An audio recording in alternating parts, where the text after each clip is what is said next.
શ્રી દ્વારકેશલાલજી મહારાજ. કસ્તુરી તિલકમ લલાટ પટલે વક્ષસ્થલે કૌસ્તુભમ નાસાગ્રે વરમૌક્તિકમ કરતલે વેણુકરે કંકણમ સર્વાંગે હરિચંદનમ સુલલિતમ કંઠે ચ મુક્તાવલી ગોપસ્ત્રી પરિવેષ્ટિતો વિજયતે ગોપાલચૂડામણે. ઓમ સહનાવવતુ સહનૌ ભુનક્તુ સહવીર્યં કરવાવહૈ તેજસ્વિનાવધીતમસ્તુ મા વિદ્વિષાવહૈ. ઓમ શાંતિ શાંતિ શાંતિ. આજના દશેરાના મહાપર્વ પર ઝંખનાનો ઝરૂખો પુસ્તકના લોકાર્પણ નિમિત્તે કાવ્ય સંગ્રહ અને ઓડિયોનું લોકાર્પણ કરવામાં આવ્યું. સાહિત્ય, સંગીત અને નૃત્યના સમન્વયથી પ્રેમોત્સવનું આ મહાપર્વ પણ સંયોજિત કરવામાં આવ્યું. કાલિન્દ્રી કલા કેન્દ્રના ઉપક્રમે કવિયત્રી શ્રી ઝંખનાબેન દક્ષેશભાઈ શાહના અપૂર્વ કાવ્યયાત્રાના, ભાવયાત્રાના, સ્નેહયાત્રાની જે ત્રિવેણી અહીંયા આજના શુભ દિવસે સર્જાઈ છે, એમાં આચમન કરવા માટે, એમાં સ્નાન કરવા માટે આપણે બધા અહીંયા એકત્રિત થયા છે. મંચ ઉપર ઉપસ્થિત સર્વ મહાનુભાવો, શ્રી સ્મૃતિબેન વાઘેલા, શ્રી પ્રવીણચંદ્ર ઠક્કર, શ્રી દુર્ગેશભાઈ ઉપાધ્યાય, શ્રી ગિરિરાજભાઈ ભોજક, શ્રી સુંદરમભાઈ ટેલર અને આ સમગ્ર આયોજન અને ઝંખનાના ઝરોખેથી અભિવ્યક્ત થતી ભાવનાઓનું પ્રતીક એવા શ્રી દક્ષેશભાઈ અને મંચસ્થ બંને બાજુ જે કલાવૃંદ બેઠું છે, બધા કલાકાર વૃંદ અને પૂજ્ય શ્રી મામાજી અને ઉપસ્થિત સર્વ મહાનુભાવો.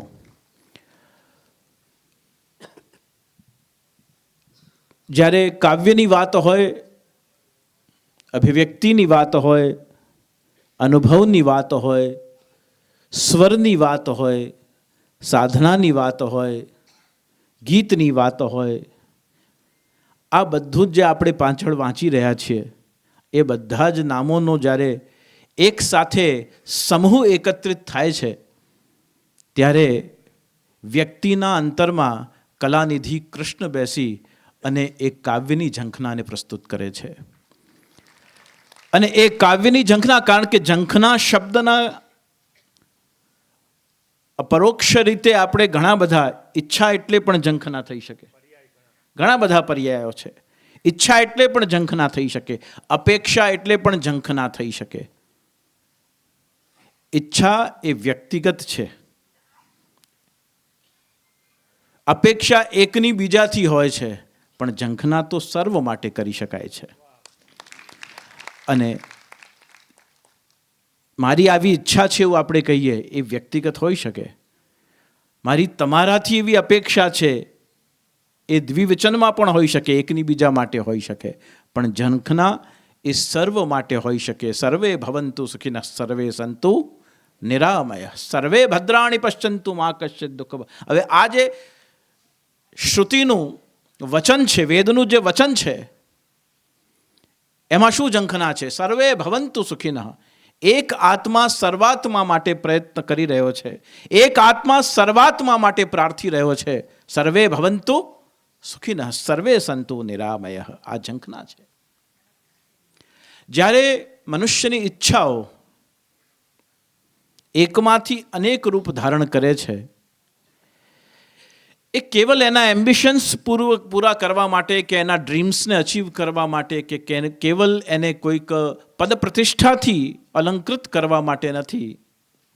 જ્યારે એ સ્વયં વ્યક્તિની ઝંખના, એ વ્યક્તિની ભાવના, જ્યારે સમાજ અને એ સમાજને બનાવનારો સર્વેશ્વર, એ બંને માટે જ્યારે અર્પણ થઈ જાય છે, ત્યારે તનથી, મનથી અને ધનથી, ધન કયું ધન? કેવલ આપણે ડિપોઝિટ કરીએ છીએ કે ફિક્સ ડિપોઝિટ થાય છે કે કેવલ સંગ્રહિત થાય છે, એ ધન નથી. સાહિત્ય જગતમાં શબ્દોના અર્થને એનો ધન કયો છે. જા ધनको મુનિ, આધ્યાત્મ જગતમાં તો કહેવાય છે કે જા ધनको મુનિ જપ તપ ખોજત, વેદ હું પાર ન પાયો, યહ ધન ધર્મ હિતે પાયો. તો અલગ અલગ રીતે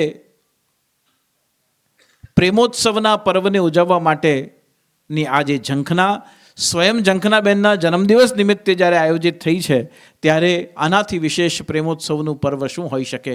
કારણ કે પ્રેમ એ હંમેશા ટ્રાન્સપરન્ટ હોય છે અને એમણે પૂર્ણ પારદર્શિતાથી ઝંખનાબેને પોતાના આ પ્રેમોત્સવની આજના જન્મદિવસની લાગણી એમણે અભિવ્યક્ત કરી છે.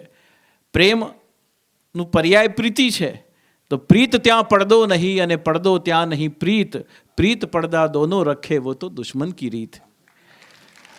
આપણે તો જ્યારે પ્રીત પર આવેલા જેટલા પણ આવરણો છે એને દૂર કરીને અને પ્રેમોત્સવ ઉજવી રહ્યા છે, ત્યારે ગીતમ વાદ્યમ નૃત્યં ચ ત્રયાણામ સંગીતમ ઉચ્યતે.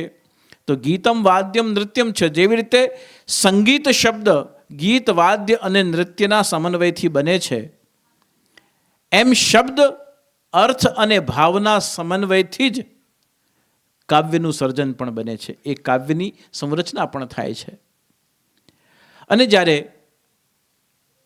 ઝંખનાના ઝરોખેનું લોકાર્પણ થયું, પ્રેમોત્સવ પર્વનું આયોજન થયું અને એમાં ખૂબ સુંદર રીતે આટલી બધી વડોદરાની કલા જગતની વિભૂતિઓને એક સાથે મંચ પર ઉપસ્થિત રાખીને અને દશેરાના દિવસે જે ઝંખનાબેને આ કાવ્યોત્સવ પ્રેમોત્સવના નામથી ઉજવ્યો છે, તે માટે મારી ખૂબ પ્રસન્નતા, મારી ખૂબ ખૂબ અભિનંદનની ભાવના એમના માટે વ્યક્ત કરી રહ્યો છું. હમણાં હું ધ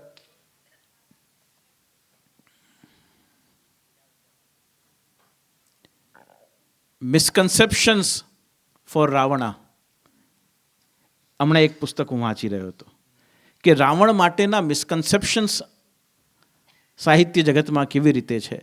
ત્યારે એમાં અલગ અલગ રામાયણોના ઉદાહરણો છે અને એમાં ત્રણ રાવણના વર્ણન મળે છે. એક અહિરાવણ છે, એક રાવણ છે અને એક મહારાવણ છે. આજે દશેરા છે એટલા માટે એ મને સ્મરણ થાય છે કે રાવણ માટેના મિસકન્સેપ્શન્સ એ લેખકે એમાં વિચાર કરીને લખ્યા છે. તો અહિરાવણને તો શ્રી હનુમાનજીએ એનો વધ કર્યો હતો. રાવણનો વધ મર્યાદા પુરુષોત્તમ શ્રી રામચંદ્રજીએ કર્યો. પણ મહારાવણનો વધ, જ્યારે રાવણનો વધ થયા પછી, લંકા પર વિજય પ્રાપ્ત કર્યા પછી, વિભીષણનો રાજ્યાભિષેક કર્યા પછી, જ્યારે પુષ્પક વિમાન દ્વારા ફરીવાર લંકાથી અયોધ્યા તરફ જ્યારે રામ, લક્ષ્મણ અને સીતાજી જ્યારે જઈ રહ્યા હતા, ત્યારે મહારાવણે એ પુષ્પક વિમાન ઉપર રામચંદ્રજી ઉપર આક્રમણ કર્યો હતો. અને એ રામચંદ્રજી અને લક્ષ્મણજીને એ મહારાવણે આક્રમણ કરીને અને બંનેને મૂર્છિત કર્યા હતા. તે વખતે એકમાત્ર સીતાજીને એ મૂર્છિત કરી શક્યો નહીં. અને તે વખતે સીતાજીએ એ મહારાવણનો પરાજય કરી અને મહારાવણને માર્યો છે. અને સીતાજીએ એ મહારાવણને માર્યો છે. હવે મહારાવણ જે સીતાજી મારી શકે, એ અશોક વાટીમાં બેઠા બેઠા શું રાવણને ન મારી શકે? જે મહારાવણનો વધ કરી શકે, જે લક્ષ્મણને એ મૂર્છિત નાગપાશ દ્વારા રાવણ કરી શક્યો હતો, પણ રામચંદ્રજી ઉપર નાગપાશ કામ કર્યું નહીં, પણ મહારાવણ દ્વારા છોડેલું નાગપાશ તો રામજીને પણ અને લક્ષ્મણજીને પણ જ્યારે મૂર્છિત કરીને મૂક્યા, ત્યારે છેલ્લે સીતાજીએ મહાદુર્ગાનું રૂપ ધારણ કરીને અને એ મહારાવણનો વધ કર્યો છે, એવું રાવાણી કહી રહી છે.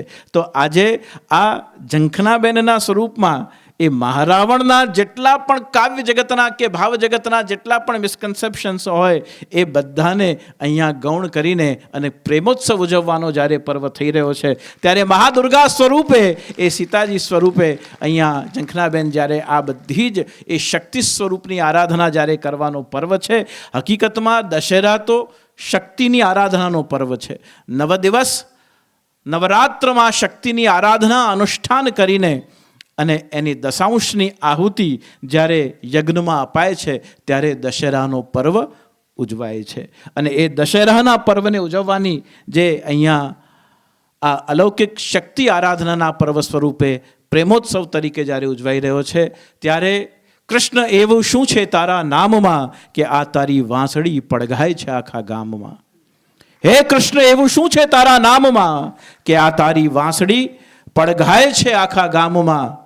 વીજળી ઝબૂકી અને વાદળમાં શમી, જુઓ આજે રાધા સમાઈ ગઈ શ્યામમાં.